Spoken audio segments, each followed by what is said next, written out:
Hannah Collins vanished in the Pine Hollow Mountains on September 18, 2010. At 26 years old, she worked as a pediatric nurse at a small clinic in Savannah and had planned a solitary weekend hike along the Birchwood Trail. Hannah had grown up in a family of dedicated hikers. Her father, Robert Collins, was an experienced climbing instructor, and her mother, Margaret, taught biology and regularly led her students on outdoor field trips. Weekends for Hannah meant winding trails and campfires, and by 18, she knew the Pine Hollow paths better than most local guides. After college, she moved to Savannah, but still returned to the mountains each month. On September 16, 2010, after a long night shift, she told her friend Claire Adams she would go hiking, without specifying the exact route, only mentioning a familiar path near Whispering Creek Falls.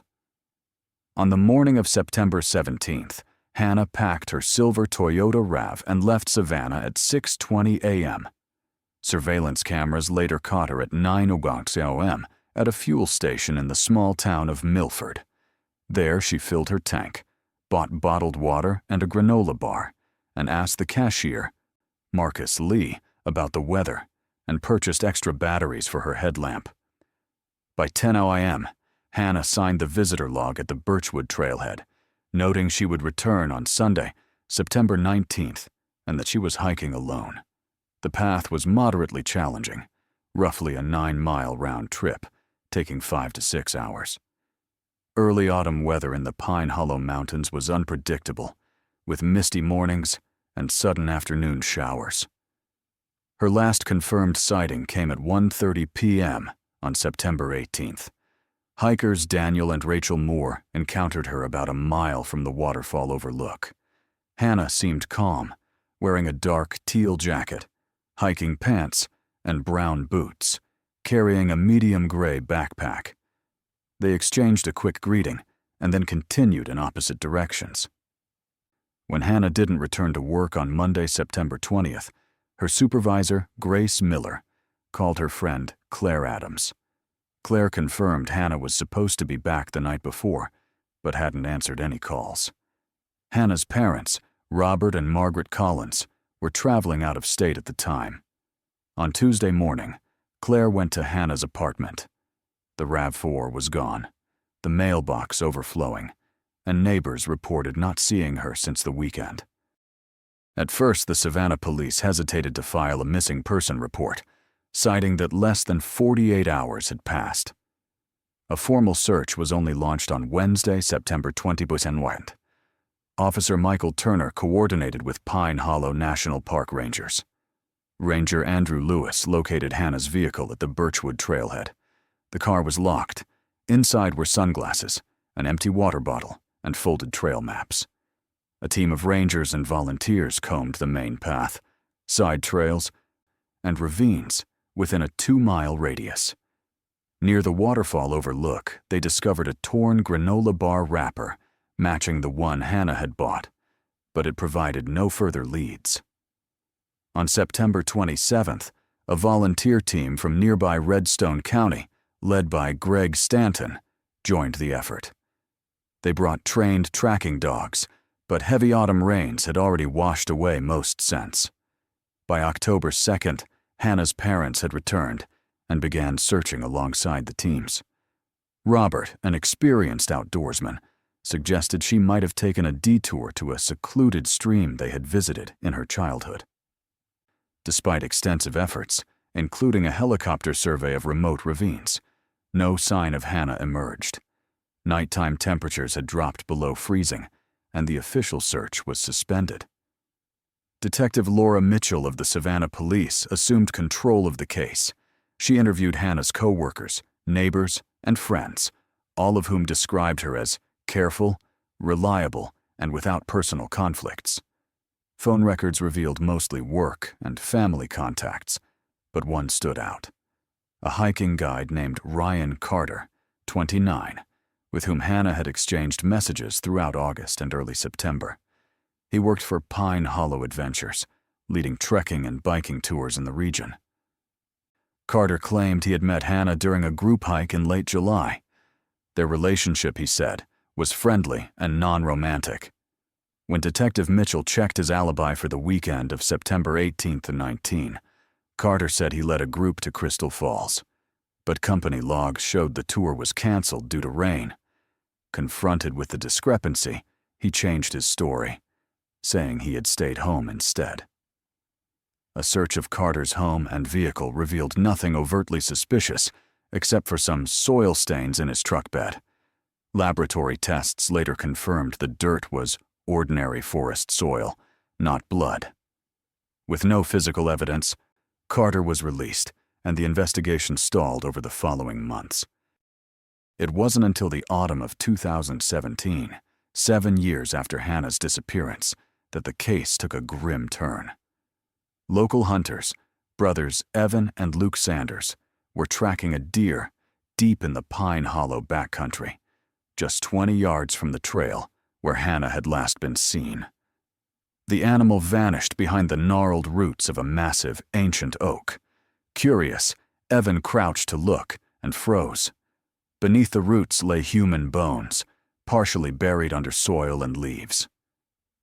Scattered nearby were scraps of clothing and a gray backpack. A dark teal jacket was still identifiable.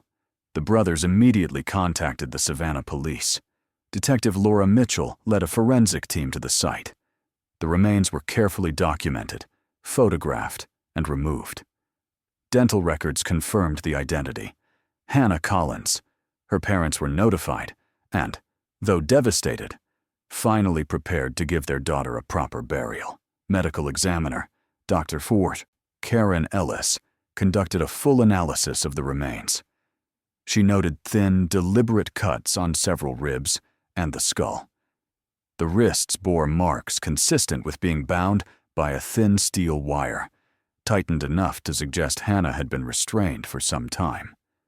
On her jacket were traces of a sticky, plant-based resin arranged in geometric patterns, hinting at some ritualistic purpose.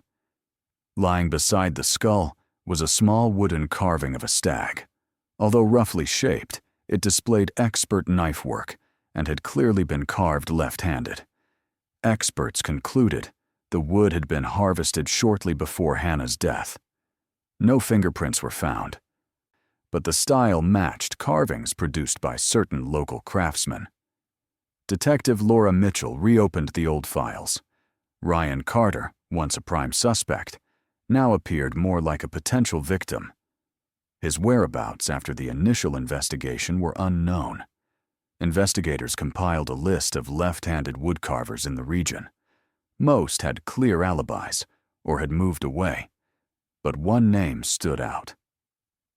Philip Green, 45, a reclusive artisan known for intricate carvings from rare birch burl. Neighbors reported Green had vanished around the same time Carter disappeared. Armed with a search warrant, investigators entered Philip Green's remote workshop on the edge of Pine Hollow. Inside, they found dozens of half-finished carvings in the same left-handed style as the stag discovered near Hannah's remains. On one workbench, luminol revealed faint traces of human blood. Nearby, long strands of brown hair matching Hannah's description were recovered.